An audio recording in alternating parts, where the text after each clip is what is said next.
రాష్ట్రంలో డిఎస్సి నిర్వహణలో జరిగినట్లు ఆరోపిస్తున్న అక్రమాలపై సిబిఐతో సమగ్ర విచారణ జరిపించాలని మాజీ మంత్రి వెల్లంపల్లి శ్రీనివాసరావు డిమాండ్ చేశారు. యువత, విద్యార్థులకు ఎన్నికల ముందు ఇచ్చిన హామీలను అమలు చేయడంలో కూటమి ప్రభుత్వం పూర్తిగా విఫలమైందని ఆరోపించారు. బాప్టిస్ట్ పాలెంలో వైఎస్ఆర్సీపీ ఆధ్వర్యంలో నిర్వహించిన రిలే నిరాహార దీక్ష రెండో రోజుకు చేరుకుంది. ఈ దీక్షలో విద్యార్థులు, యువత, విద్యావేత్తలు, పార్టీ నాయకులు పెద్ద సంఖ్యలో పాల్గొన్నారు. ఈ సందర్భంగా మాట్లాడిన మాజీ మంత్రి వెల్లంపల్లి శ్రీనివాసరావు డిఎస్సి నిర్వహణలో తీవ్ర అక్రమాలు జరిగాయని ఆరోపిస్తూ ఈ వ్యవహారంపై తక్షణమే సిబిఐతో సమగ్ర విచారణ జరిపించి బాధ్యులపై కఠిన చర్యలు తీసుకోవాలని డిమాండ్ చేశారు. ఎన్నికల సమయంలో యువతకు ఇచ్చిన హామీలను కూటమి ప్రభుత్వం విస్మరించిందని, నిరుద్యోగులను మోసం చేసిందని విమర్శించారు.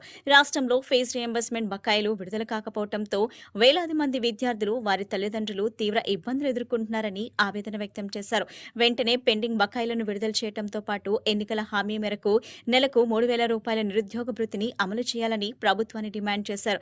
డిఎస్సి నియామకాల్లో జరిగినట్లు ఆరోపిస్తున్న అవకతవకలకు నైతిక బాధ్యత వహిస్తూ రాష్ట్ర విద్యాశాఖ మంత్రి నారా లోకేష్ తన పదవికి రాజీనామా చేయాలని వెల్లంపల్లి డిమాండ్ చేశారు. విద్యార్థులు, నిరుద్యోగుల భవిష్యత్తుతో ప్రభుత్వం చెలగాటమాడుతుందని ఆయన ఆరోపించారు. రాష్ట్రంలో శాంతి భద్రతలు పూర్తిగా దెబ్బతిన్నాయని, గంజాయి విచ్చలవిడిగా లభిస్తుందని విమర్శించిన వెల్లంపల్లి ప్రజల భద్రతను కాపాడటంలో ప్రభుత్వం విఫలమైందని అన్నారు. గంజాయి నియంత్రణలో ప్రభుత్వం చేతులెత్తేసిందని ఆరోపిస్తూ దీనిపై కూడా ప్రభుత్వం సమాధానం చెప్పాలని డిమాండ్ చేశారు. ప్రజా సమస్యలపై ప్రతిపక్షం ప్రశ్నిస్తే సమాధానం చెప్పాల్సింది పోయి కూటమి నాయకులు బెదిరింపులు, వ్యక్తిగత విమర్శలకు దిగుతున్నారని వెల్లంపల్లి మండిపడ్డారు. రాజకీయ అధికారాన్ని అడ్డుపెట్టుకుని ప్రతిపక్ష నేతలకు భయపెట్టే ప్రయత్నాలు చేస్తున్నారని ఆరోపించారు. స్థానిక ఎమ్మెల్యే బోండా ఉమా చేసిన వ్యాఖ్యలను తీవ్రంగా ఖండించిన ఆయన తాను ఎలాంటి బెదిరింపులకు భయపడబోనని స్పష్టం చేశారు. ప్రజల హక్కుల కోసం చివరి వరకు పోరాడతానని, ప్రభుత్వం ఎన్ని ఒత్తిళ్లు తీసుకొచ్చినా వెనక్కి తగ్గేదే లేదని ప్రకటించారు. విద్యార్థులు, నిరుద్యోగ యువతకు న్యాయం జరిగే వరకు వైఎస్ఆర్సీపీ పోరాటం కొనసాగుతుందని, పార్టీ అధినేత వైఎస్ జగన్మోహన్ రెడ్డి ఆదేశాల మేరకు రాష్ట్ర వ్యాప్తంగా ఉద్యమాలు మరింత ఉధృతం చేస్తామని వెల్లంపల్లి వెల్లడించారు. వైఎస్ఆర్ కాంగ్రెస్ పార్టీ మా నాయకుడు జగన్మోహన్ రెడ్డి గారి ఆదేశాల మేరకు ఏదైతే డిఎస్సీలో జరిగిన అక్రమాలు కానివ్వండి, నిరుద్యోగ వృత్తి ఇస్తానని చెప్పిన యువతను మోసం చేయడం కానివ్వండి, ఫీజు రియంబర్స్మెంట్ ఇవ్వకుండా అదేవిధంగా విద్యార్థులకి ఇబ్బంది పెడుతున్న పరిస్థితులు కానివ్వండి, వీటన్నిటికీ కూడా బాధ్యత వహిస్తూ విద్యాశాఖ మంత్రి నారా లోకేష్ గారు రాజీనామా చేయాలని, డిఎస్సి నియామకాల మీద సిబిఐ విచారణ జరిపించాలని చెప్పని యువజన విభాగాలతో కలుపుకొని ఈరోజు రెండో రోజు రిలే నిరాహార దీక్ష మా 35 డివిజన్లో మా మాజీ స్థానిక కార్పొరేటర్ గారి కార్యాలయం వద్ద ఈరోజు మేము రిలే దీక్ష చేపట్టడం జరిగింది.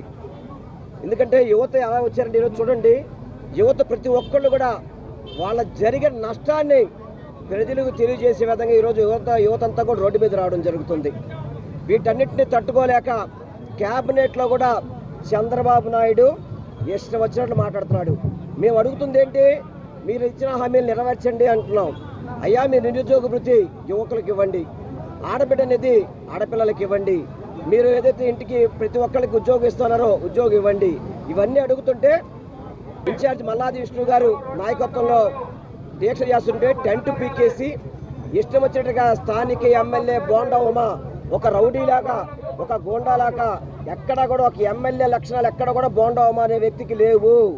ఎందుకంటే అక్కడికి వస్తే కట్టేస్తాడంట. ఏంద్రా, మీరు ఏమి రాజ్యాంగం ఉందా మీ దగ్గర లేదా? అసలు మామూలుగా పరిపాలన ఏ విధంగా జరుగుతుంది అంటే పక్కన యువతలు కనుక రావాలంటే వేసా కావాలా? అవకతవకల మీద ఈరోజు విజయవాడ పశ్చిమ నియోజకవర్గంలో వెల్లంపల్లి శ్రీనివాసరావు గారు మాజీ మంత్రివర్యులు గారి ఆధ్వర్యంలో నిర్వహించడం జరుగుతుంది. అలాగే మా ఎమ్మెల్సీ రాహుల్లా గారు, మా ఆసిఫ్ గారు, మా పుణ్యశీల గారు, అలాగే మా పార్టీ నాయకులు, కార్యకర్తలు, శ్రేణులు అందరం వచ్చి ఈరోజు పూర్తి స్థాయిలో జంజీరికి మేము కూడా వాళ్ళకి యువతకి అండగా ఉంటూ నిరసన తెలియచేయడం జరుగుతుంది. వైఎస్ జగన్మోహన్ రెడ్డి గారి ఆదేశాల మేరకు రాష్ట్ర వ్యాప్తంగా 175 నియోజకవర్గాల్లోన ఈ కార్యక్రమం అన్నది, ఈ నిరసన నిరాహార దీక్ష అన్నది మేము తెలియచేయటం జరుగుతుంది. ఏదైతే డిఎస్సి మీద అవకతవకలు జరిగినాయో తక్షణమే మీరు ఏదైతే దొడ్డిదారిన, దొంగదారిన మీరు ఉద్యోగ అవకాశాలు స్పోర్ట్స్ కోటా ద్వారా డిఎస్సిలోన తీసినారో అవి వెంటనే క్యాన్సిల్ చేసి అర్హత కలిగిన విద్యార్థులకి ఉద్యోగ అవకాశాలు ఇచ్చేంత వరకు మేము ఈ పోరాటం కొనసాగిస్తూనే ఉంటాము. అలాగే మీరు ఏదైతే సూపర్ 6లో తెలియజేశారో నెలకి 3,000 రూపాయలు చొప్పున జీవన భృతి ఇస్తామని చెప్పి నిరుద్యోగ విద్యార్థులకు ఏదైతే మీరు మాట ఇచ్చారో ఆ మాట ప్రకారం పూర్తి స్థాయిలోన ఆ 3,000 రూపాయలు చెల్లించినంత వరకు మేము ఈ పోరాటం కొనసాగిస్తూనే ఉంటాము. అలాగే ఏదైతే ఫీజు రీఎంబర్స్మెంట్ 10,000 కోట్లు మీరు అప్పు బకాయిలు ఉన్నారో ఆ బకాయిలు చెల్లించి పిల్లలవి ఏదైతే విద్యార్థులవి ఈరోజు కాలేజీల్లో సర్టిఫికేట్స్ ఆగిపోయినా ఆ సర్టిఫికేట్స్ పూర్తి స్థాయిలో విద్యార్థులు వాళ్ళ చేతికి అందేంత వరకు మేము ఈ నిరసన అన్నది తెలియజేస్తూనే ఉంటాము. అలాగే విద్యాశాఖ మంత్రి సకల శాఖ మంత్రిగా ఆయన వర్ధిల్లుతూ విద్యాశాఖని పూర్తి స్థాయిలో నిర్లక్ష్యం చేస్తున్న నారా లోకేష్ గారు తక్షణమే రాజీనామా చేయాలి. అలాగే ఏదైతే ఈ ఒక కార్యక్రమం నిర్వహిస్తున్నామో జంజీర్ పిల్లలకి న్యాయం జరిగే విధంగా ఆ విషయానికి గాను సిబిఐ దర్యాప్తు వెంటనే జరగాలని తెలియజేస్తున్నాం. జాతీయ చేనేత దినోత్సవం సందర్భంగా తాడేపల్లిలోని వైసీపీ కేంద్ర కార్యాలయంలో ఘనంగా వేడుకలు నిర్వహించారు. ఈ సందర్భంగా చేనేత పితామహుడు ప్రగడ కోటయ్య చిత్రపటానికి పార్టీ నాయకులు నివాళులర్పించి చేనేత కార్మికులను శాలువాలతో సన్మానించారు. చేనేత రంగాన్ని నిజంగా ఆదుకున్న ప్రభుత్వాలు వైఎస్ఆర్, వైఎస్ జగన్ ప్రభుత్వాలేనని పార్టీ నేతలు పేర్కొన్నారు. ప్రస్తుత కూటమి ప్రభుత్వం ఎన్నికల హామీలను అమలు చేయకుండా చేనేత రంగాన్ని నిర్లక్ష్యం చేస్తుందని ఆరోపించారు. జాతీయ చేనేత దినోత్సవాన్ని పురస్కరించుకుని తాడేపల్లిలోని వైఎస్ఆర్ కాంగ్రెస్ పార్టీ కేంద్ర కార్యాలయంలో ప్రత్యేక కార్యక్రమం నిర్వహించారు. చేనేత పితామహుడు ప్రగడ కోటయ్య చిత్రపటానికి పూలమాలలు వేసి నివాళులర్పించిన పార్టీ నాయకులు చేనేత కార్మికుల సేవలను కొనియాడారు. ఈ సందర్భంగా మాజీ యాప్కో చైర్మన్ చిల్లపల్లి మోహన్ రావు మాట్లాడుతూ చేనేత కార్మికులకు 50 ఏళ్లకే పింఛన్, గృహాలు, ముడిసరుకులపై రాయితీలు అందించిన ఘనత మాజీ ముఖ్యమంత్రి వైఎస్ జగన్మోహన్ రెడ్డిదేనని అన్నారు. అలాగే వైఎస్ జగన్ ప్రభుత్వం 5 ఏళ్ల పాటు నేతన్న నేస్తం పథకం ద్వారా ప్రతి కుటుంబానికి ఏటా 24,000 ఆర్థిక సహాయం అందించి చేనేత కుటుంబాలకు అండగా నిలిచిందని పేర్కొన్నారు. ఎమ్మెల్యే మురుగుడు హనుమంతరావు మాట్లాడుతూ యారన్, రంగులు, రసాయనాలపై సబ్సిడీలు, యాప్కో ద్వారా చేనేత వస్త్రాల కొనుగోలు వంటి చర్యలతో గత ప్రభుత్వాలు చేనేత రంగానికి బలమైన మద్దతు ఇచ్చాయని చెప్పారు. అయితే ప్రస్తుత ప్రభుత్వం 2.5 సంవత్సరాలుగా చేనేత రంగాన్ని పూర్తిగా నిర్లక్ష్యం చేసిందని, ఎన్నికల హామీలను వెంటనే అమలు చేసి పెండింగ్ సబ్సిడీలను విడుదల చేయాలని డిమాండ్ చేశారు. ఎమ్మెల్సీ లేళ్ల అప్పిరెడ్డి మాట్లాడుతూ చేనేత రంగం భారతీయ సంస్కృతికి ప్రతీక అని పేర్కొన్నారు. దేశంలో ఎక్కడా లేని విధంగా చేనేత కార్మికులకు ఆర్థిక భరోసా కల్పించిన ప్రభుత్వం వైఎస్ జగన్ ప్రభుత్వమేనని చెప్పారు. చేనేత కార్మికులకు వైఎస్ఆర్ కాంగ్రెస్ పార్టీ ఎల్లప్పుడూ అండగా ఉంటుందని హామీ ఇచ్చారు. చేనేత ఉత్పత్తుల కొనుగోలును పెంచి ఆప్కోను బలోపేతం చేయడంతో పాటు పెండింగ్ సబ్సిడీలను వెంటనే విడుదల చేసి చేనేత పరిశ్రమను కాపాడాలని పార్టీ నాయకులు ప్రభుత్వాన్ని కోరారు. కార్యక్రమంలో ఎమ్మెల్సీలు తూమాటి మాధవరావు, లీగల్ సెల్ అధ్యక్షుడు మలసాని మనోహర్ రెడ్డి, పార్టీ అనుబంధ విభాగాల నాయకులు పాల్గొన్నారు. స్వతంత్రం వచ్చిన దగ్గర నుంచి చేనేత పరిశ్రమని ఏదో ఒక రకంగా ఆదుకుంటానే వచ్చినాయి కాంగ్రెస్ పార్టీ పరిపాలన కూడా. ఈ బీజేపీ ప్రభుత్వం వచ్చిన తర్వాత వాళ్ళు జిఎస్టీ వేసి వాళ్ళని అనేక రకాలైనటువంటి వీళ్ళు తయారు చేసినటువంటి బట్ట మీద ట్యాక్స్ వేయటువంటి రంగులు, రసాయన మీద జిఎస్టీ, తయారైనటువంటి నూలు మీద జిఎస్టీ, వాళ్ళు తయారు చేసినటువంటి బట్ట మీద జిఎస్టీ. ఎంత అన్యాయం ఒకసారి ఆలోచించుకోవాలి చేనేత. ఎందుకంటే మిల్లు పోటీకి తట్టుకొని నిలబడేది ఎంతో కళాత్మకమైనటువంటి వృత్తి కాబట్టి ఏదో కొంత భాగం జరుగుతూ ఉంది. అట్లా రాజశేఖర రెడ్డి గారు టైము ఆ రకంగా ఆప్కోలో తయారైనటువంటి బట్ట, సొసైటీల్లో తయారైనటువంటి బట్ట ఆప్కోలో అమ్ముకునేటటువంటి విధానాన్ని ఖచ్చితంగా అమలు చేశాడు. అంటే చేనేత కార్మికుడు సొసైటీలో తయారు చేసి బట్ట ఆప్కోకిచ్చి వాళ్ళ దగ్గర మార్కెటింగ్ చేసేటటువంటి విధానం అది ఖచ్చితంగా అమలు చేయటం జరిగింది. సరే, తర్వాత జగన్మోహన్ రెడ్డి గారి టైంలో ఇది చేనేత పారిశ్రామికులు పడేటటువంటి ఇబ్బందులను ఆయనకు స్వయంగా కొంత కడపలో కూడా చాలా పరిశ్రమ ఉంది కాబట్టి ఆ ఏరియాలో ఆయన అర్థం చేసుకొని వీళ్ళు కుటుంబ పరంగా ఎంత కష్టపడినా జరిగేటటువంటి పరిస్థితి లేదు, ఇబ్బందులకు గురవుతున్నారు. ఎంత పని చేసినా వాళ్ళ పిల్లల్ని చదివించుకోవటం కానీ ఈ పరిస్థితులన్నీ కూడా సమాజంలో వెనకబడి ఉంటున్నారు. వీళ్ళల్లో మార్పు రావాలి అనే ఆలోచనతో ఆయన ప్రతి సంవత్సరం కూడా గెలిచిన ప్రభుత్వంలోకి వచ్చిన తర్వాత జగన్మోహన్ రెడ్డి గారు 24,000 రూపాయలు ప్రతి సంవత్సరం 5 సంవత్సరాలు క్రమం తప్పకుండా ఇవ్వటం జరిగింది. వైఎస్ఆర్ కాంగ్రెస్ పార్టీ ఆధ్వర్యంలో పార్టీ కేంద్ర కార్యాలయంలో ఈరోజు చేనేత దినోత్సవాన్ని ఘనంగా జరుపుకుంటా ఉన్నాం. పెద్దలు మురుగుడు హనుమంతరావు గారు మాట్లాడినట్టుగా ఈ రాష్ట్రంలో చేనేత పరిశ్రమకు సంబంధించి దాని మనుగడను కాపాడటం కోసం దివంగత నేత డాక్టర్ వైఎస్ రాజశేఖర రెడ్డి గారు ఆ రోజున చేనేత రంగానికి అండగా నిలబడినటువంటి పరిస్థితులు, ఆ తరువాత ఈ రాష్ట్రానికి ముఖ్యమంత్రిగా 2019 నుంచి 24 వరకు కూడా పనిచేసినటువంటి ప్రీతమ నాయకులు జగన్మోహన్ రెడ్డి గారి నేతృత్వంలో చేనేత రంగాన్ని మరింత బలోపేతం చేయడానికి ప్రయత్నాలు జరిగాయన్న అంశాలన్నీ కూడా పెద్దలు చెప్పడం జరిగింది. దేశంలో ఎక్కడా లేని విధంగా చేనేతలందరూ కూడా 80,000 పైచీలకు ఉన్నటువంటి చేనేత వృత్తిలో ఉన్నటువంటి మగ్గాలు ఉన్నటువంటి కార్మికులందరికీ కూడా ప్రతి సంవత్సరం కూడా 5 సంవత్సరాల పాటు క్రమం తప్పకుండా 24,000 రూపాయలు ఇచ్చినటువంటి వైనం కానీ, దాంతోపాటుగా ఆప్కో రంగాన్ని మరింత బలోపేతం చేయాలా. ఎందుకంటే ఇవాళ చేనేత రంగానికి సమాంతరంగా చేనేత రంగాన్ని దెబ్బతీసే విధంగా మిల్లుల్లో తయారైనటువంటి వస్తువులన్నీ కూడా అందరికీ అందుబాటులోకి వస్తూ ఉన్నాయి. దానికి పోటీగా ఆప్కో సంస్థలు కూడా రాష్ట్రమంతటా కూడా పెట్టాలనే ఆలోచనతో అనేక చోట్ల ఈ ఆప్కో సంస్థల్ని ప్రారంభించడం జరిగింది. మా గోడు వినిపించుకోండి మహాప్రభు అంటూ గన్నవరం చెంచుల కాలనీ వాసులు ప్రభుత్వాన్ని, అధికారులను వేడుకుంటున్నారు. గన్నవరం చెంచుల కాలనీలో డ్రైన్ వెళ్లే కాలువ రియల్ ఎస్టేట్ వ్యాపారుల మూసివేయడంతో గత కొన్ని రోజులుగా డ్రైన్ ఆగిపోయి డ్రైన్ వాటర్ ఇళ్లలోకి చేరింది. దీంతో పిల్లలు, ముసలివారితో తీవ్ర ఇబ్బందులు పడుతున్నారు. ఈ సందర్భంగా స్థానిక చెంచుల కాలనీ వాసులు మాట్లాడుతూ బ్రిటిష్ కాలం నుండి ఈ కాలువ ఉందని, గన్నవరంలోని బుద్ధవరం రోడ్, గౌడపేట, యాదవ్ బజార్ నుండి వచ్చే డ్రైన్ వర్షపు నీరు చెంచుల కాలనీ మీదుగా జాతీయ రహదారిని ఆనుకుని దుర్గాపురం మీదుగా బుడమేరులో కలుస్తుందన్నారు.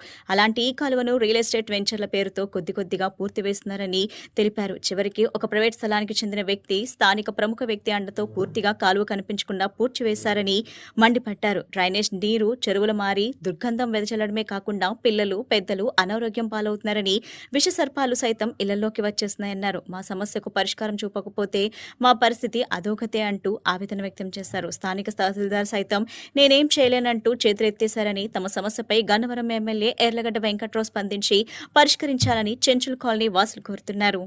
గత 70 ఏళ్లుగా మాకు ఇక్కడే జీవనాధారం. మా తాతలు కానీ తండ్రులు కానీ ఇక్కడే బతుకుతున్నాం సార్. ఇన్నాళ్ళు అయినండి, ఇప్పుడు డ్రైన్ సమస్య వచ్చిందండి. అప్పుడప్పుడు వస్తూ ఉంటది, క్లియర్ చేస్తూ ఉంటాం, వెళ్ళిపోతూ ఉంటాయి. ఇటు నుంచి బుద్ధవారం నుంచి బ్రిటిష్ రోడ్ కాలువ ఉంది సార్. ఇక్కడ నుంచి మన బుడమేరులో కలుస్తూ వెళ్ళి ఈ మధ్యలో ఇంచు రోడ్లు ఏం చేశారంటే, ఆ కాలువ 5 గజాల కాలువ సార్. ఇక్కడ నుంచి 2 ఎకరాలు కలుస్తుంది. అది ఆ 5 గజాల కాలువని రేత్రి పూర్తి చేసి మీకు అండర్ గ్రౌండ్ ఇస్తున్నాము, ఇటు నుంచి ఇటుకుండగా వెళ్తాయి అని చెప్పి మమ్మల్ని మబ్బి పెట్టారు సార్. పెట్టేసి అండర్ గ్రౌండ్ దూరంగా కొంతకాలం వెళ్తున్నాయి. ఈ మధ్యలో ఇంకా కొంతమంది రియల్ ఎస్టేట్ వాళ్ళు ఈ స్థలం మాది, ఇక్కడ నుంచి వెళ్తాకి వీల్లేదని ఈ గోడ కట్టేసారు సార్. గోడ కట్టేసేటప్పుడు ఏం చెప్పారంటే వీళ్ళకందరికి, మేము ఇక్కడ నుంచి మీకు ఫుల్ రోడ్డు ఇస్తాము, డ్రైనేజీ మేమే ఇస్తాము, మీరు ఎవరు గొడవ చేయొద్దు. గొడవ చేశారంటే ఇవి కూడా మూసేస్తామని వీళ్ళని బెదరేసి వాళ్ళు కట్టేసుకున్నారు సార్. కట్టేసుకున్న తర్వాత సార్ మరి నీళ్ళు వెళ్తలేదు, ఏంటి మా సంగతి అంటే, మీ దిక్కున్నోళ్ళకి కూడా చెప్పుకోండి, ఇది మాది, మీరెవరు అడగటా కానీ వీళ్ళందరిని అన్నారని సార్. వీళ్ళు వెళ్ళి ఎంఆర్ఓ గారిని, ఈఆర్ఓ గారిని సంప్రదించారు. వాళ్ళు వచ్చేసి హక్కు అంతా వాళ్ళకే ఉంది, మీకు ఎటు వెళ్తాకో మేమేం చేయలేము, దీనికి పరిష్కారం మేము చేయలేము అని వెళ్ళారు సార్. ఇప్పుడు వాటర్ వస్తే జ్వరాలు కానీ డెంగ్యూ, గతంలో కూడా చూశాను సార్, జ్వరాలు కానీ డెంగ్యూలు కానీ చచ్చిపోయిన వాళ్ళు కూడా ఉన్నారు ఇక్కడ. మురుగు మూలాన గవర్నమెంట్ వారు పూనుకొని ఇక్కడే క్యాంప్ ఏర్పాటు చేసి నానా రకాలుగా చేస్తే 1 నెలగా కోలుకున్నారు. అలాంటివి రాకుండా చూసుకోవాలని ముందుగానే మిమ్మల్ని, మీ మీడియా మిత్రులందరినీ కోరుతున్నాం. తీసుకెళ్ళాం సార్. అధికారులు మేము ఏం చేయలేమంటున్నారండి. మొత్తం ఇది కాలం అనేది లేదు ఇందులో, మొత్తం వాటర్తో మునిగిపోతున్నాయి, ఇల్లు మునిగిపోయినాయి. ఇప్పటికీ నానా ఇబ్బందులు పడుతున్నారు. అధికారుల దృష్టి తీసుకెళ్ళాలి.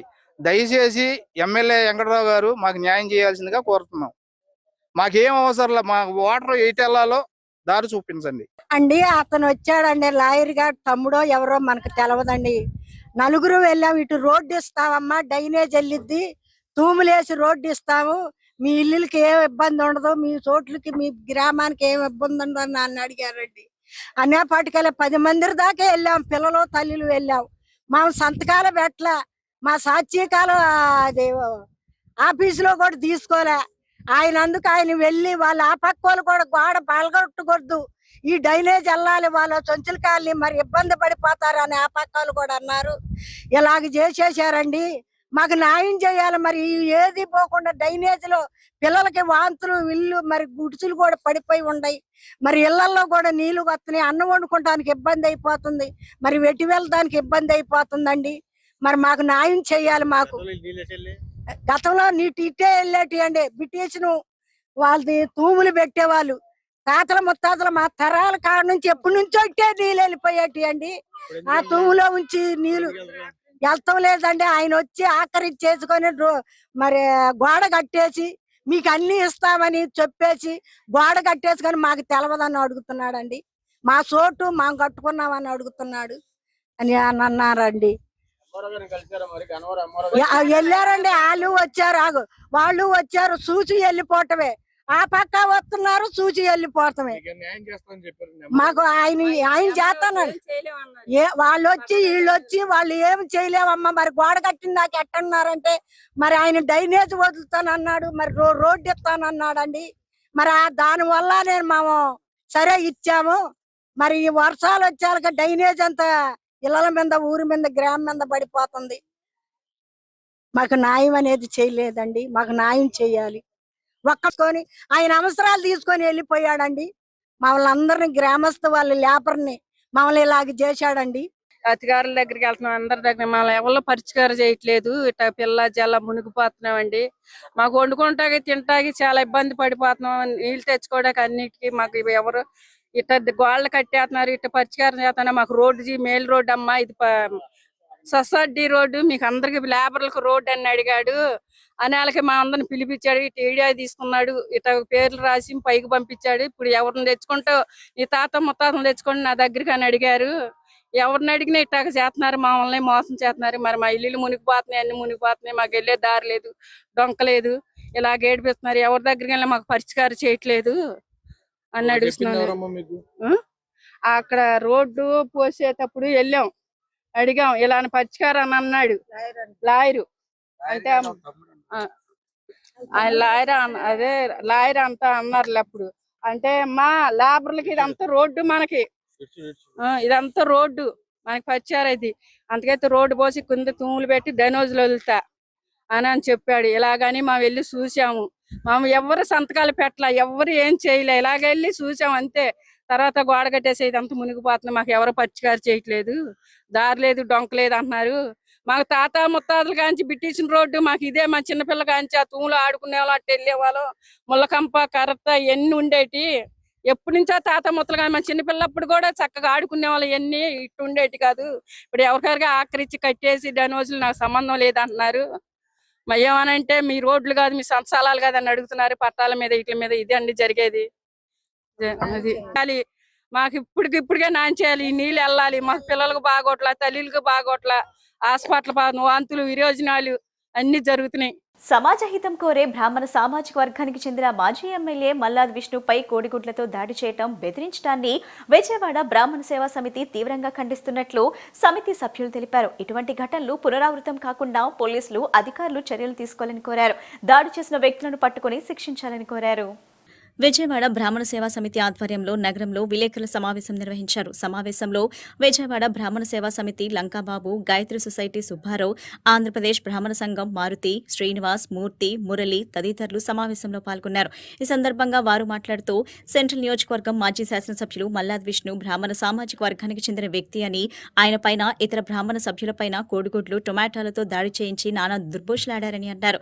శాంతియుతంగా జరుగుతున్న ధర్నా వద్దకు రావడం, దాడులు చేయించి గాయపరచడాన్ని బ్రాహ్మణ సేవా సంఘం తరపున ఖండిస్తున్నామని అన్నారు. బ్రాహ్మణ జాతి నుంచి ఎమ్మెల్యేగా పోటీ చేయడానికి అవకాశం ఇవ్వని అనేక పార్టీలు ఉన్నాయని, కానీ కొన్ని పార్టీలు అవకాశాలు ఇస్తే ఎమ్మెల్యేలుగా గెలిచి చట్టసభల్లో వెళ్లి పనిచేసి మళ్లీ క్రియాశీలక రాజకీయాల్లో పాల్గొంటున్నారని అన్నారు. ఏ రాజకీయ పదవిలో ఉన్న వ్యక్తి ఏదైనా పనిచేసేటప్పుడు 1కి 10 సార్లు ఆలోచించాలని కాదు, దాడి చేయటమే తమ నైజం, భయభ్రాంతులకు గురిచేసి రాజకీయం చేస్తామనటం తప్పు అన్నారు. యావత్ రాష్ట్ర ప్రజానీకం నిన్న వీడియోల్లో టీవీల్లో అందరూ చూసి చాలామంది బాధకు గురయ్యారు. సెంట్రల్ నియోజకవర్గ మాజీ శాసనసభ్యులు మల్లాది విష్ణు గారు బ్రాహ్మణ సమాజానికి సంబంధించిన వ్యక్తి, సామాజిక వర్గానికి,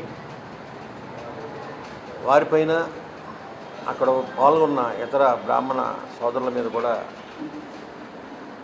విజయవాడ సెంట్రల్ శాసనసభ్యుడు ప్రస్తుతం తెలుగుదేశం పార్టీ నుంచి బోండా ఉమామేశ్వరరావు గారు కోడిగుడ్లతో టమాటాలతో దాడి చేయించి నానా దుర్భాషలాడి శాంతియుతంగా జరుగుతున్న ధర్నా దగ్గరికి స్వయంగా ఆయనే రావడం అనే విషయం, ఇటువంటి దాడులను జరిపించి వారిని గాయపరుస్తానికి ప్రయత్నించిన విషయాన్ని బ్రాహ్మణ సేవా సంఘం తరఫున ఖండిస్తున్నాం. ముఖ్యంగా రాష్ట్రంలో బ్రాహ్మణ జాతి నుంచి ఎమ్మెల్యేలుగా పోటీ చేయడానికి అవకాశమే ఇవ్వని అనేక పార్టీలు ఉన్నాయి. కొన్ని పార్టీలు అవకాశాలు ఇస్తే పోటీ చేసిన వ్యక్తులు ఎమ్మెల్యేలుగా గెలిచి చట్టసభల్లో వెళ్ళి పనిచేసి మళ్ళీ యాక్టివ్ పాలిటిక్స్లో తిరుగుతున్న పరిస్థితులు ఉన్నాయి. ఒక సమాజ హితం కోరే ఒక సామాజిక వర్గం నుంచి వచ్చిన ఎమ్మెల్యేని,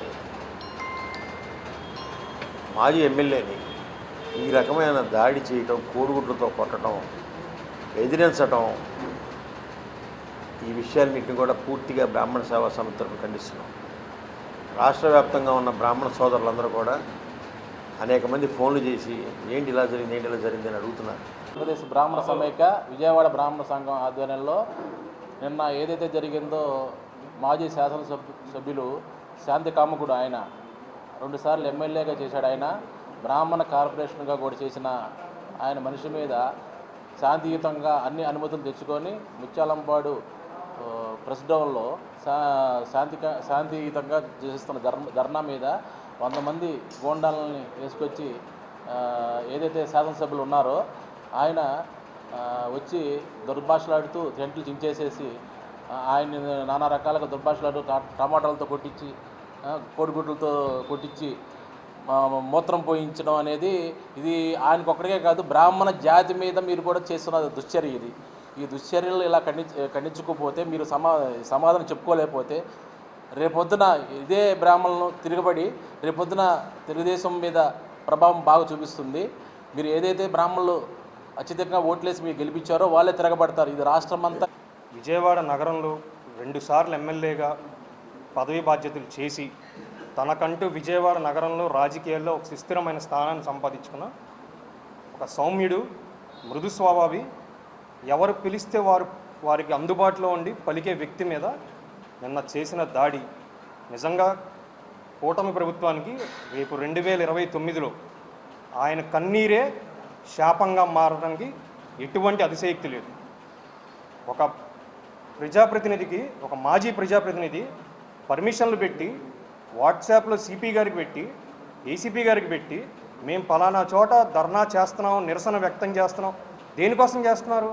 నిన్న రాజకీయం కోసం చేశారా? విద్యార్థుల కోసం, నిరుద్యోగ భృతి కోసం, డిఎస్సి మీద దగా జరిగింది, దాన్ని ఏంటి వెతికి తీయమని చెప్పడానికి చేస్తే అటువంటి ఒక సౌమ్యుడి మీద, బ్రాహ్మణ జాతికి సంబంధించిన వ్యక్తి మీద కోడిగుడ్లు వాడతారా? ఏంటి? ఎక్కడికి వెళ్తుంది అసలు ప్రజాస్వామ్యం? టమాటాలు వేస్తారా? ఒక పార్టీ జెండాతో ఒక మహిళా కార్యకర్త ఆయన్ని కొడతారా? ఏంటి అసలు? ఒక సీనియర్ మోస్ట్ రాజకీయ నాయకుడు విజయవాడ నగరంలో తనకంటూ ఒక చెరగని ముద్ర వేసుకున్న వ్యక్తి పైన మూత్రం పోస్తారా? తాగి వచ్చి ఇది చేస్తారా? అక్కడ ఒక మైక్ ఉందా? లేదు. ఏమైనా స్పీకర్లు ఉన్నాయా? లేవు. ఎవరికైనా అడ్డం ఉందా? పబ్లిక్ అడ్డం ఉందా? లేదు. మరి ఏం జరిగింది? ఎందుకని? పోనీ ఆయన ఏమన్నా మాట్లాడారా? ఉన్నత విద్యారంగంలో దశాబ్దాల అనుభవం కలిగిన విజయవాడ కేఎల్ యూనివర్సిటీ ఢిల్లీలోని ప్రముఖ ఐఏఎస్ బోధనా సంస్థ అయిన వజీరం అండ్ రవి ఐఏఎస్ సంస్థతో అవగాహన ఒప్పందాన్ని కుదుర్చుకుందని తెలియజేయడానికి సంతోషిస్తున్నామని KL university vice chancellor doctor G Parthasarathi Varma తెలిపారు. కేవలం బోధనా తరగతులు నిర్వహించడమే కాక ఆ సంస్థ ఎప్పటికప్పుడు అప్డేట్ చేసిన స్టడీ మెటీరియల్ కూడా విద్యార్థులకు అందజేస్తారని అన్నారు. దీని ద్వారా BAతో పాటు ఐఏఎస్ ఇంటిగ్రేటెడ్ కోర్సులో చేరిన విద్యార్థులకు UPSC సివిల్ సర్వీసెస్ కు సంబంధించిన అన్ని పేపర్లపై పట్టు సాధించే అవకాశం ఉంటుందన్నారు. విజయవాడలోని కేఎల్ అడ్మినిస్ట్రేషన్ కార్యాలయంలో ఏర్పాటు చేసిన మీడియా సమావేశంలో ఆయన మాట్లాడుతూ ఇప్పటి వరకు అనేక వందల మంది విద్యార్థులను IAS, IPS, IRS, IFS అధికారులుగా తీర్చిదిద్దిన చరిత్ర కలిగిన ఉన్నత విద్యా సంస్థ వజీరం అనే విషయం అందరికీ తెలిసిందేనని అన్నారు. 2025లో UPSC ప్రకటించిన ఫలితాల్లో మొదటి 100 ర్యాంకుల్లో సుమారు 30 మంది ఈ సంస్థలో కోచింగ్ తీసుకున్న విద్యార్థులే కావటం గమనార్హమన్నారు. ఈ సంస్థ ద్వారా ఈ విద్యా సంవత్సరం నుండి మన కేఎల్ యూనివర్సిటీ విజయవాడ క్యాంపస్ విద్యార్థులకు సివిల్ సర్వీసెస్ లో క్లాసులు బోధించడానికి అవగాహన ఒప్పందం కుదిరింది. BAతో పాటు IAS ఓరియంటేషన్ కోర్సుల్లో చేరిన విద్యార్థులకు Vajiram and Ravi IAS centre Delhi వారు తరగతులు నిర్వహిస్తారని తెలిపారు. కేవలం బోధనా తరగతులు నిర్వహించడమే కాక ఆ సంస్థ ఎప్పటికప్పుడు అప్డేట్ చేసిన స్టడీ మెటీరియల్ కూడా విద్యార్థులకు అందజేస్తారని అన్నారు.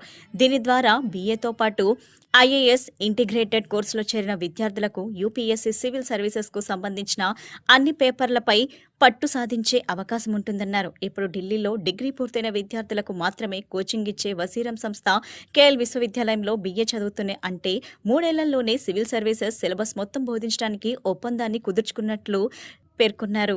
సివిల్ సర్వీసెస్ క్లాసులకు ఆఫ్లైన్తో పాటు ఆన్లైన్ క్లాసులకు విద్యార్థులను అనుమతిస్తారన్నారు. విషయ పరిజ్ఞానానికి ఢిల్లీకి చెందిన వజీరం అండ్ రవి IAS సంస్థ వారి ప్రత్యేక పోర్టల్ అందుబాటులో ఉంటుందన్నారు.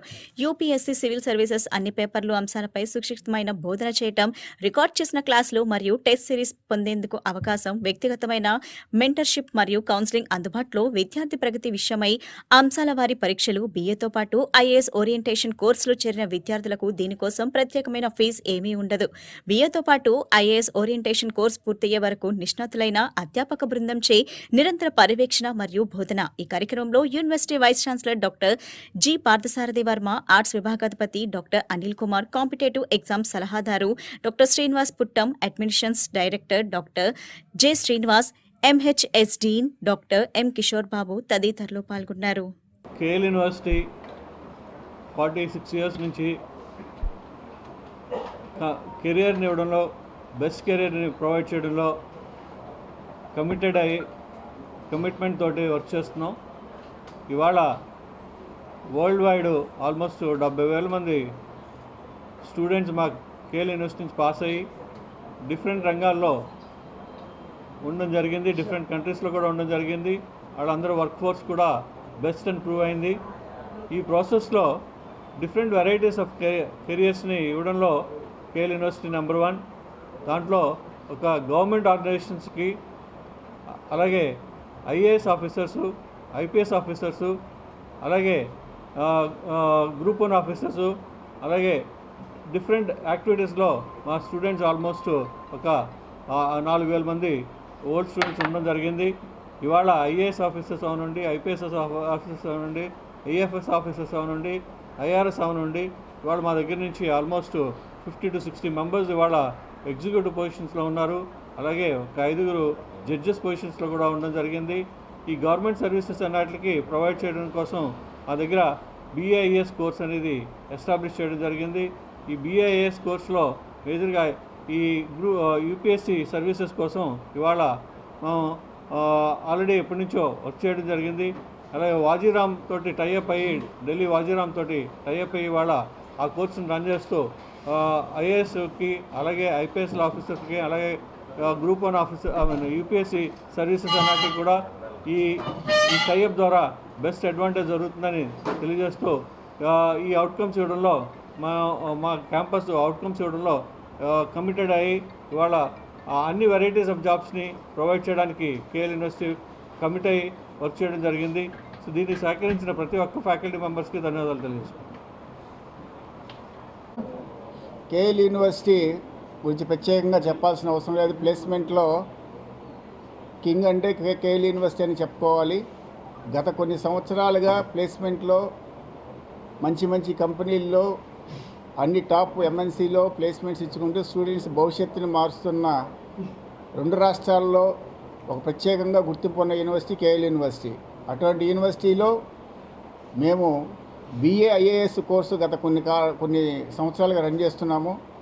ఈ BAతో పాటు BA ఎకనామిక్స్తో పాటు IAS ఓరియంటేషన్ ప్రోగ్రాము స్టార్ట్ చేసి, అంటే UPSC ద్వారా ఓన్లీ ఇంజనీరింగ్లో టాప్ MNCలో ప్లేస్మెంట్సే కాకుండా గవర్నమెంట్ సెక్టర్లో ప్లేస్మెంట్స్ ఇప్పించడానికి కూడా కేఎల్ యూనివర్సిటీ నుంచి స్టూడెంట్స్ సెలెక్ట్ అవ్వాలనే ఉద్దేశంతో ఈ ఏదైతే IAS UPSC ట్రైనింగ్ ప్రోగ్రామ్కి ఢిల్లీలో ఉన్న top most Vajiram and Ravi సంస్థతో మేము ఒప్పందం కూర్చుకున్నాము. వాజీరామ్ అండ్ రవి సంబంధించి ప్రత్యేకంగా చెప్పాల్సిన అవసరం లేదు, ఎందుకంటే ఢిల్లీలో ఆల్ ఇండియా లెవెల్లో టాప్ లెవెల్లో ఉన్న ఆ సంస్థ అది. ప్రతి 1000 మందిలోనూ వాళ్ళ నుంచి దాదాపు 30% ఆఫ్ ది స్టూడెంట్స్ వాళ్ళ నుంచి సెలెక్ట్ అవుతున్నారంటే అతిశయోక్తి లేదు.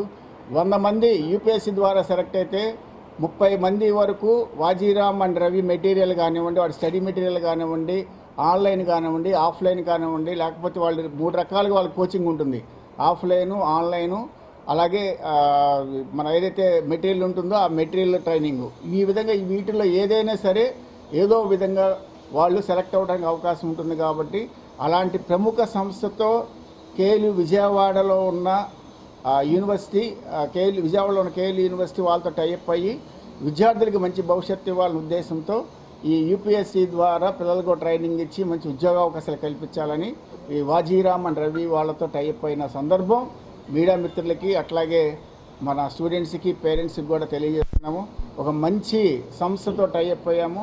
ఈ కోర్స్ తీసుకున్న పిల్లల యొక్క భవిష్యత్తు అయితే ఖచ్చితంగా మారిపోతుంది. UPSCలో సెలెక్ట్ అవ్వాలి, గవర్నమెంట్ సెక్టర్లో సెలెక్ట్ అవ్వాలనుకున్న వాళ్ళకి ఇది ఒక వరం లాంటిదని చెప్పి మేము ప్రత్యేకంగా చెప్తున్నాము. అవకాశం ఉన్న వాళ్ళందరూ కూడా ఎవరికైతే గవర్నమెంట్ సెక్టర్కి వెళ్ళాలనుకున్న వాళ్ళు ఈ BIS కోర్స్ తీసుకొని వాళ్ళ యొక్క కళను నెరవేర్చుకోవడానికి అవకాశం ఉంది. I am Samarjit Mishra, the CEO of Vajiram and Ravi. It's a premier institute for preparation of civil services exam situated at Delhi. It is for the first of its kind that we are collaborating with KL University. We have never ever done such a collaboration. It is all because of the persuasion from the leaders from the university itself that we are trying out this collaboration, wherein a dedicated team from Vajiram and Ravi with its own experience of teaching and making students prepare for civil services will be visiting the off-campus located in Vijayawada itself, where we'll be conducting the course in alignment with their graduation program, which is the BA program with IAS itself, where we are to train the students in a year's time for the prestigious civil services exam to be conducted by UPSC exam. We look forward to a very delightful, engaging and a prosperous collaboration with the university. Thank you very much for the opportunity. We look forward to do more of job like that. Management humanities and sciences ఈ Vajiram Ravi KL university అవగాహన ఒప్పందంలో భాగంగా ముఖ్యంగా BA IAS విద్యార్థుల కోసం competitive ఎగ్జామ్స్కి prepare అవ్వడానికి ప్రతి ఒక్కళ్ళు హైదరాబాద్, బెంగళూరు వెళ్ళలేరు. కాబట్టి అందరికీ అందుబాటులో ఉండే విధంగా విద్యార్థుల మీద ఎటువంటి భారం వేయకుండా మా యొక్క యాజమాన్యం మన వాజీరామ్ అండ్ రవిలో సంస్థలైనటువంటి అత్యంత నైపుణ్యం కలిగినటువంటి శిక్షకులను ఇక్కడికి పట్టుకొచ్చి ఇన్ పర్సన్ ప్రతి శనివారం, ఆదివారం, ప్రతి శుక్రవారం 3 రోజులు ఇక్కడ ట్రైనింగ్ ఇచ్చే విధంగా కంప్లీట్ కోర్స్ మెటీరియల్ ఇక్కడ ఇస్తారు. ప్లస్ ఆన్లైన్ మెంటరింగ్ ఇస్తుంటుంది, ప్లస్ డౌట్ క్లారిఫికేషన్ అన్నీ వాళ్ళే చేస్తారు. మొట్టమొదటిసారిగా ఆల్ ఇండియా లెవెల్లో ఒక యూనివర్సిటీతో ఫస్ట్ అవగాహన ఒప్పందం వాజీరామ్ అండ్ రవి.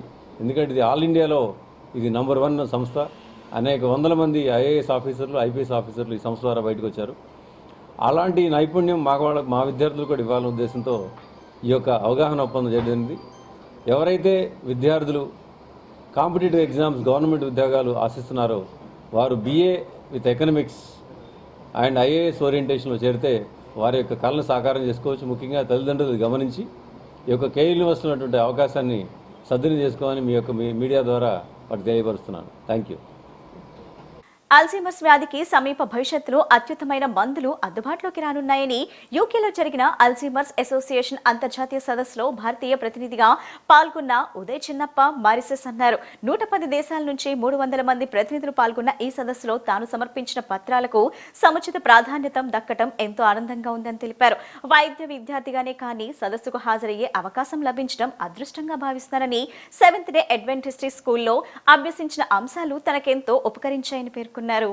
విజయవాడ బందర్ రోడ్లో గల 7th day Adventist high school పూర్వ విద్యార్థి ఉదయ్ చిన్నప్ప మారిసెస్ ఫిలిప్పీన్స్లో వైద్య విద్య కోర్సు అభ్యసిస్తూ అల్జీమర్స్ అసోసియేషన్ యూకేలో నిర్వహించిన అంతర్జాతీయ సదస్సుకు హాజరై అల్జీమర్స్ వ్యాధి నివారణకు మందుల వినియోగంపై 2 పరిశోధన పత్రాలను సమర్పించారు. దేశవ్యాప్తంగా 110 దేశాల నుంచి వేలాది మంది తమ పరిశోధన పత్రాలను సమర్పించగా 300 పత్రాలను ఎంపిక చేశారు. అందులో ఉదయ్ చిన్నప్ప సమర్పించిన 2 పత్రాలు ఎంపిక కావడంతో ఆయన సదస్సుకు హాజరై తన పరిశోధనల గురించి వివరించారు. ఈ విజయాన్ని పురస్కరించుకుని 7th day Adventist high school తరపున ఉదయ్ చిన్నప్పను school principal Geeta Riches, head master Satyavedam, BJP minority morcha అధ్యక్షులు భాష ఘనంగా సత్కరించి అభినందించారు. అనంతరం తనకు జరిగిన సత్కారానికి ఉచిత రీతిన కృతజ్ఞతలు తెలియజేస్తూ ఉదయ్ చిన్నప్ప ప్రసంగించారు. 7th డే అడ్వెంటిస్ట్ స్కూల్లో ఉపాధ్యాయులు చెప్పిన పాఠ్యాంశాలు తనకు వైద్య విద్యలో ఎంతగానో ఉపకరించాయని వివరించారు. ఎందరో సీనియర్ వైద్యులు పాల్గొన్న ఈ సదస్సులో వైద్య విద్య అభ్యసిస్తున్న విద్యార్థిగా తనకు అవకాశం లభించడం ఎంతో సంతోషంగా ఉందని, కించిత్ గర్వంగా కూడా ఉందని తెలిపారు. మన ఆంధ్రప్రదేశ్ నుంచి భారతదేశం తరపున ఈ సదస్సులో పాల్గొని అల్జీమర్స్ వ్యాధి నివారణకు మందులపై పత్రాలు సమర్పించాలన్నారు. ఈ సదస్సులో పాల్గొన్న వారంతా సమర్పించిన పత్రాలను క్రోడీకరించి ఈ అల్జీమర్స్ వ్యాధి నివారణకు అద్భుతమైన ఔషధాలు రూపొందించానని, అవి క్లినికల్ ట్రయల్స్లో ఉన్నాయని వివరించారు. సమీప భవిష్యత్తులో అల్జీమర్స్ నివారణకు అత్యుత్తమమైన మందులు మార్కెట్లోకి వచ్చే అవకాశాలు ఉన్నాయని ఉదయ్ చిన్నప్ప వివరించారు. స్కూల్ ప్రిన్సిపల్ గీతా రిచెస్ మాట్లాడుతూ తమ విద్యార్థి వైద్య విద్యార్థిగానే ఉన్నత వైద్య పరిశోధనలో పాలుపంచుకోవడం తమ స్కూలుకు ఎంతో గర్వకారణంగా ఉందన్నారు. తన స్కూల్లో ప్రాథమిక స్థాయిలో తాము నేర్పించే పరిజ్ఞానం ఉన్నత విద్యలో ఎంతో దోహదపడుతుందని అనడానికి ఉదయ్ చిన్నప్ప సాధించిన విజయమే తార్కాణమని ఆమె వివరించారు. ఈ కార్యక్రమంలో పాల్గొన్న బీజేపీ ఎన్టీఆర్ జిల్లా మైనార్టీ మోర్చా అధ్యక్షులు షేక్ భాషా మాట్లాడుతూ ఒక సాధారణ ఎలక్ట్రీషియన్ కొడుకు అయిన ఉదయ్ చిన్నప్ప ఇంతటి అసాధారణ విజయాన్ని సాధించడం అభినందనీయమన్నారు. ఇలాంటి వారిని ప్రోత్సహిస్తే వారెందరికో స్ఫూర్తి కలిగిస్తారని తెలిపారు. కూటమి ప్రభుత్వం తరపున ఉదయ్ చిన్నప్పకు తగిన ప్రోత్సాహం అందించేందుకు కృషి చేస్తానని తెలిపారు. 7th డే అడ్వెంటిస్ట్ స్కూల్లో పాటిస్తున్న విద్యా ప్రమాణాలు గమనించి తమ పిల్లలను ఇక్కడే చదివిస్తున్నట్లు ఆయన వివరించారు.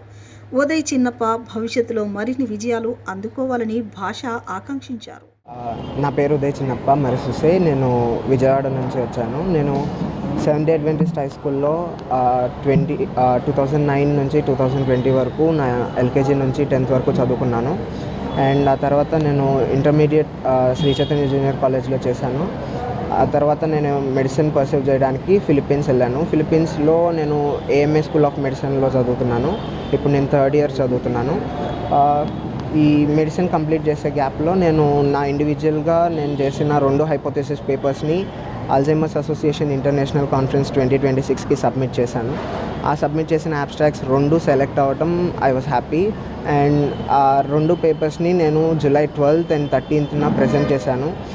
Many neuro researchers, clinical experts, ఇంకా PhDs వచ్చి అటెండ్ చేశారు. దానిలో మోర్ దెన్ 110 కంట్రీస్ పార్టిసిపేట్ చేశాయి. AIC అనేది most of the it like ఈ క్లినికల్ బేసిస్, మెడిసిన్ డెవలప్మెంట్, ఇంకా ఏమన్నా న్యూ హైపోథెసిస్ ఏమన్నా వచ్చాయా వాటి మీద మొత్తం అల్జైమర్స్ మీద చేసే ఒక పెద్ద ఇంటర్నేషనల్ కాన్ఫరెన్స్. అట్లాంటి ఒక ఇంటర్నేషనల్ కాన్ఫరెన్స్ మీద గ్లోబల్ స్టేజ్ మీద మన స్కూల్ని ఇంకా మన ఇండియాని రిప్రజెంట్ చేస్తూ నేను అక్కడ ప్రజెంట్ చేయటం అనేది I was happy. And I also want to thank my current school, which is AMA School of Medicine, and for supporting me. And I want to thank my parents. And ikkadto agakunda I have also made a functional chocolate. It is patented and patent published. A functional chocolate can be a modulation of many diseases, autoimmune diseases with the inflammatory parts and all. So ఈ చాక్లెట్కి collaboration or లైసెన్సింగ్కి I will be happy from anyone over here. And నేనేం చెప్పాలనుకున్నానంటే an idea which is started in India should make India proud and should be developed in India, not in any other country or any other state. కొత్త thesis అనేవి వచ్చాయి, కొత్త development, చాలా medicine అనేవి clinical ట్రయల్స్లో ఉన్నాయి. Already clinical trials second phase, third ఫేజ్లో ఉన్నాయి. Very soon we will have new medicine and we will fight Alzheimer's. Thank you. We are proud today that Uday Chinnappa has achieved so much for the society. We want to appreciate his hard work and we want to appreciate that he is doing something which is challenged by the world. Okay, he is trying to find out a medicine for Alzheimer's, which will be a very great breakthrough, and we would like to appreciate him for making this school and this state and the country proud by whatever research he is doing. Thank you. భారతదేశం గర్వించబడ్డ రోజు, ఎందుకంటే భారతదేశంలో కాకుండా ఫిలిప్పీన్స్లోకి వెళ్ళి అక్కడ MBBS complete చేసి ప్రపంచ దేశాలకి తన మందుని పరిచయం చేసిన మన ఆంధ్రప్రదేశ్, ముఖ్యంగా ఒక ఎలక్ట్రీషియన్ వాళ్ళ అబ్బాయి ఇంత మంచి సక్సెస్ అందుకోవడానికి కారణం ఏంటంటే, ముందుగా ఈ స్కూలు 7th డే స్కూల్లో ఎల్కేజీ టు 10th క్లాస్ చదివి, నాకు బాగా గుర్తు ఏంటంటే 2017లో డాక్టర్ వేషం వేసాడు. రైట్ కంప్యూటర్స్లో జాయిన్ అయినప్పుడు, మా ఇన్స్టిట్యూట్ జాయిన్ అయినప్పుడు డాక్టర్ వేషం వేసినప్పుడు ఆ రోజు అన్నాడు, అంకుల్ నా కళ డాక్టర్ అవ్వాలని చెప్పేసి. ఆ కళని ఈరోజు నెరవేర్చాడు. అతను చూసే మా పిల్లలు కూడా ఈ స్కూల్లో నేను జాయిన్ చేయించాను. So I'm proud. 7th day school students మా పిల్లలు చదువుతున్నాను, నేను హ్యాపీగా ఫీల్ అవుతున్నాను. ఈ స్కూల్లో చదివి ఇతను ప్రపంచ దేశాల్లో ముఖ్యంగా యూజీ చదువుతున్న వ్యక్తి ఇలా మందును కనిపెట్టడం ఒక ఆశ్చర్యం. ఎందుకంటే జనరల్గా పిహెచ్డీ చేసేవాళ్ళు వాళ్ళు కనిపెడతారు. వాళ్ళు అడిగిన క్వశ్చన్ కూడా అదే, నువ్వు యూజీనా పీజీనా అడిగేటప్పుడు నేను యూజీ అని చెప్పంగానే వాళ్ళందరూ ఆశ్చర్యపోయారు. అక్కడ అందరూ 45 years, 50 years, 70 years వాళ్ళు పెద్ద పెద్ద వాళ్ళు ఉంటారు. చాలా చిన్న వయసులో ఉన్న వ్యక్తి మన భారతదేశం నుంచి సెలెక్ట్ అయ్యి లండన్కి వెళ్ళి స్పీచ్ చేయడం అనేది మామూలు విషయం కాదు. మరి ఇలాంటి స్టూడెంట్స్ని బేసిక్ లెవెల్ నుంచే డెవలప్ చేస్తున్న 7th డే స్కూల్ టీచర్స్కి, యాజమాన్యానికి ముఖ్యంగా మనందరం థ్యాంక్స్ చెప్పాలి. అలాగే మన దేశ చరిత్రని ప్రపంచానికి పరిచయం చేసిన ఉదయ్కి, వాళ్ళ ముఖ్యంగా వాళ్ళ పేరెంట్స్ కూడా ఈ సందర్భంగా మనం ధన్యవాదాలు తెలియజేసుకుంటూ, ఇలాంటి గొప్ప అవకాశాన్ని అందిపుచ్చుకున్న ఉదయ్ని మనస్ఫూర్తిగా అభినందిస్తున్నాను. Thank you Uday. ముందు ముందు ఇలాంటి ప్రయోగాలు చేయాలని చెప్పేసి మన భారతదేశాన్ని మంచి పేరు తీసుకురావాలని, అలాగే మన డెవలప్ అవుతున్న కంట్రీలో ఇలాంటి మందులు కనుక మన దేశం కనిపెడితే కనుక మన పేరు ప్రపంచంలో ఎక్కడికో వెళ్ళిపోతుంది. ఆల్రెడీ మన ప్రపంచంలో 3వ స్థానంలో ఉన్నాం ఈ ఆర్థిక వ్యవస్థలో. ఇంకా నువ్వు కనుక ఇలాంటి ప్రయోగాలు బాగా చేసి మన దేశాన్ని ముందు పేరు తీసుకొస్తే కనుక మన మోడీ గారు అవ్వచ్చు, ఇక్కడున్న కూటమి ప్రభుత్వాలు కూడా నేను అభినందించడానికి, అలాగే వాళ్ళ సపోర్ట్ కూడా నీకు రావడానికి మా తరపున కూడా మేము కూడా ప్రయత్నం చేస్తామని చెప్పేసి ఈ సందర్భంగా హామీ ఇస్తున్నాం. వార్తలు ముగించే ముందు ముఖ్యాంశాలు మరోసారి.